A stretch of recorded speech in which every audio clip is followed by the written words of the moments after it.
going over the current state of it. Well, it looked like Adam Silver has to insert himself into this whole situation because for whatever reason, these WNBA owners and these WNBA players cannot figure it out. And That's not hyperbole. Adam Silver, the NBA commissioner who's been hands-off with WNBA operations for years, just inserted himself directly into CBA negotiations. When the boss of your boss shows up to fix your mess, that tells you everything about how badly this is going. The WNBA has 8 days until their January 9th deadline, and right now, both sides are further apart than when negotiations started over a year ago. Share. The WNBA has been running pretty much on bankrupt tendencies for the last 30 years. These owners has not made a profit. I don't know why these players keep trying to erase the past 30 years. Like, y'all can't just press rewind, fast forward, and speed up till today. So what y'all popping right now, y'all has not ever been popping like this before. Here's what's actually on the table and why players keep rejecting it. The league's latest proposal includes a $1 million base salary and a salary cap increase from $1.5 million to $5 million per team.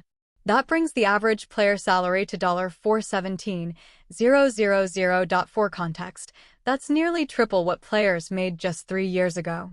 The proposal also includes full player housing, comprehensive health care, and improved travel conditions. But here's where it gets complicated. The revenue-sharing model the league proposed would give players 50% of a specific revenue metric, but that metric excludes media rights revenue and deducts certain expenses first. Under this structure, players would actually receive less than 15% of the league's total revenue. And that's the sticking point. Weeks into the season, he already faces a gambling scandal, which we've been covering that on the channel pretty much for the past couple months. It stated an investigation into the Clippers for alleged salary cap circumstance and the league's potential future in Europe. Well, about a month ago, Adam Silver vowed to take on another high-level item on his to-do list, and that is the WNBA collective bargaining agreement. Silver's involvement signals something crucial that players seem to be missing. The NBA has subsidized WNBA operations for 27 years straight. Every single season has operated at a loss. The league doesn't have revenue to share because there's no profit being generated. When Silver says he's available to do whatever is necessary, what he's really saying is, figure this out before the NBA decides the investment isn't worth it anymore. Look at the timeline. Caitlin Clark entered the league in April 2024, and suddenly, ratings exploded. The Indiana Fever averaged 1.2 million viewers per game during the regular season, with their playoff games hitting 3.2 million viewers. That's legitimate, measurable growth. But one breakout rookie doesn't erase 3 decades of financial losses. The owners have been writing checks to cover deficits every single year, and now they're being asked to share revenue that doesn't exist yet. The WNBA and WBPA and more than a year into negotiations for a new transformational CBA agreement. We all know that deadline is coming up on January the 9th. Now, the results of a second extension as both sides continue to exchange proposals, with sources telling front office sports meetings are taking place almost daily. Players are not feeling hopeful as Silver. So it looked like players is telling. This is where the conflict of interest gets really interesting. Breanna Stewart, who's quoted in that Front Office Sports article saying she welcomes Adam Silver's presence, is also the vice president of the Players Union's executive committee. She's one of the primary negotiators sitting across from league ownership. But Stewart also co-founded Unrivaled, the new 3-on-3 basketball league that's launching this month as a direct competitor to overseas opportunities. Now, think about the incentives here. If the WNBA goes into a lockout, where do elite players go to stay sharp and earn money? Unrivaled becomes the only game in town. Natha Collier, Stewart's co-founder at Unrivaled, is also heavily involved in these CBA negotiations. Some people around the league are quietly asking whether these players actually want a deal to get done before the season, or if a lockout might serve Unrivaled's interests. It is not rocket science with what is going on with the current state of the WNBA. let's get back to the article, man. So the article goes on to say, Adam Silver stated, more often than not, we're the ones. Oh, no, I believe this is Kelsey Plum. She stated, more often than not, we're the ones that we are willing to compress, and there still aren't big budget. Oh, this is Breonna Stewart, actually. My apologies. Goes on to say, who is also as vice president of the union's executive. Now, there is The players' union keeps pointing to NBA revenue sharing as the model they want.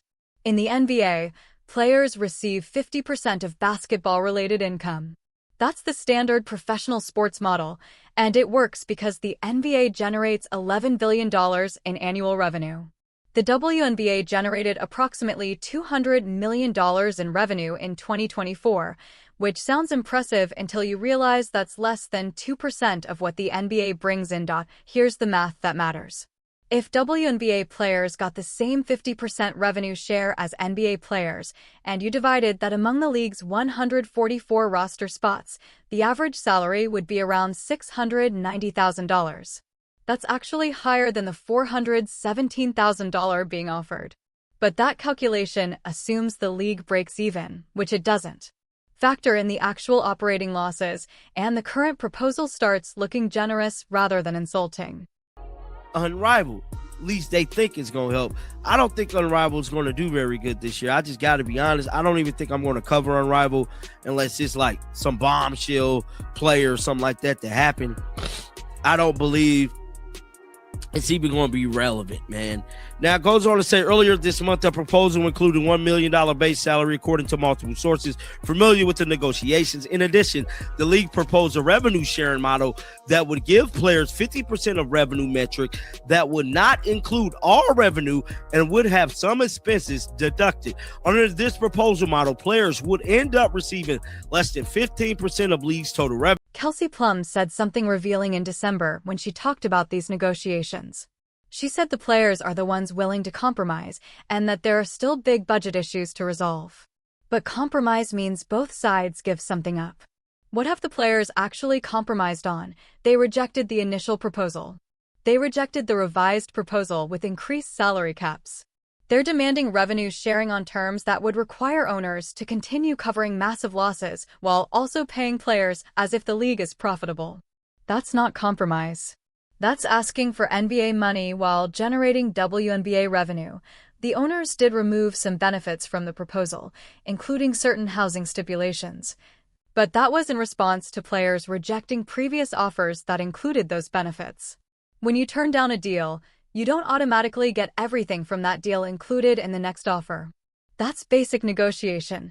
The players seem to believe that because Caitlin Clark drove ratings up in 2024, they now have permanent leverage.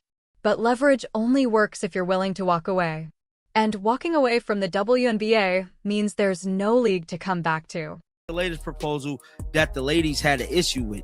And to me, I don't get why they have an issue with that proposal, because that proposal seemed like that was something reasonable. But something that we have to keep an eye on here, on at least on my channel, is what is Caitlin Clark going to do? Project B is still on the table. Sophie Cunningham said like a few weeks ago that Caitlin Clark wasn't going to do Project B. As of right now, it don't look like it's going to be a WNBA. If there's not a WNBA, does that bring forth the next question that will she potentially take on the Project B offer? I don't know, man. Guys, get down in the comment section right now. Let me know y'all thoughts about that, man. Keep them bells on. I will be back with another one. Till next time, man, shake the headers off. I'm out of here. Peace out. Here's what makes Adam Silver's involvement so significant. He doesn't insert himself into negotiations unless the situation is critical. The NBA commissioner has an entire league to run, with labor issues, expansion plans, and international growth strategies demanding his attention. For him to personally step into WNBA CBA talks means he's received word that this deal is in serious jeopardy of collapsing completely. Silver said he remains optimistic a deal will get done, and that the fact both sides extended the deadline suggests they see a constructive path forward. But read between those lines. Remains optimistic is diplomatic language for, this is a disaster, but I'm trying to save it. The deadline has been extended twice now. The original deadline was in October 20th. Then it got pushed to November. Now we're at January 9th, 2025, and sources tell Front Office Sports that meetings are happening almost daily because both sides know they're running out of time. What happens if January 9th comes and there's no deal? The league can impose a lockout, which means no games, no salaries, and no WNBA season. Players can strike, which has the same result. Either way, the momentum Caitlin Clark built with casual fans who just discovered the league because of her won't stick around through a labor dispute.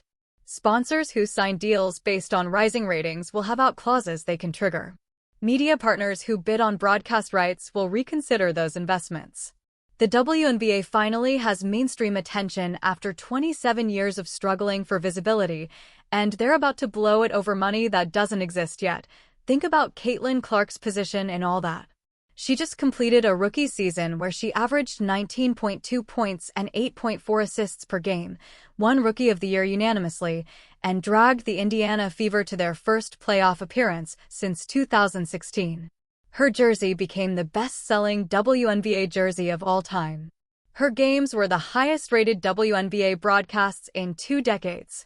She did everything possible to grow the league's profile, and now, because veteran players want a revenue share the league can't afford, Clark might not have a second season to play. She's on a rookie contract that pays her $76,000, which is the standard rookie scale. Meanwhile, she's making millions from endorsements with Nike, Gatorade, and State Farm. If the WNBA locks out, Clark doesn't lose much financially. She'll do commercials, train privately, and wait for the league to figure itself out. But the league loses everything. Every day without Caitlin Clark on national television is a day the WNBA slides back toward irrelevance. Sophie Cunningham said 3 weeks ago that Caitlin Clark won't do Project B, the new league being discussed as a potential WNBA alternative. If there's no WNBA season in 2025, she could play overseas, but she's already turned down massive offers from international teams because she wants to build her brand in America. She could join Unrivaled, but that's only a 3-month league with limited exposure. Or she could sit out entirely and focus on endorsements, which might actually be the smartest financial move. Here's the uncomfortable truth nobody wants to say out loud. The WNBA needs Caitlin Clark more than Caitlin Clark needs the W. She's transcendent enough to build a career without the league. The league is not stable enough to survive without her. And yet, the players negotiating this CBA are acting like they have leverage they don't actually possess. Breanna Stewart, Nafisa Collier, Kelsey Plum, these are established stars who've been in the league for years. They've earned their status, but their drawing power is nothing compared to what Clark brings. When Stewart plays, the game gets a few 100,000 viewers. When Clark plays, it gets over 2 million. That's not a slight against Stewart's talent. It's just reality, and reality should inform negotiation strategy. The players' union keeps saying they want to be valued, respected, and paid fairly. That's completely reasonable. But fair pay is relative to revenue generated. The NBA pays its players 50% of revenue because the league generates enough revenue to support that split and still profit. The WNBA is asking players to accept less than 15% of total revenue because the league literally cannot afford more without going deeper into debt. Unless players are willing to cover the league's operating losses themselves, they need to accept that their revenue share will be lower until the league becomes profitable. That's not disrespect. That's basic economics. Adam Silver knows this. The owners know this. And deep down, the players probably know this too. But they've backed themselves into a rhetorical corner where accepting anything less than NBA-style revenue sharing feels like admitting they're worth less.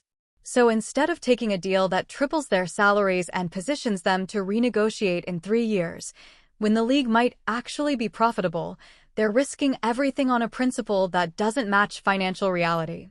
The January 9th deadline is 8 days away.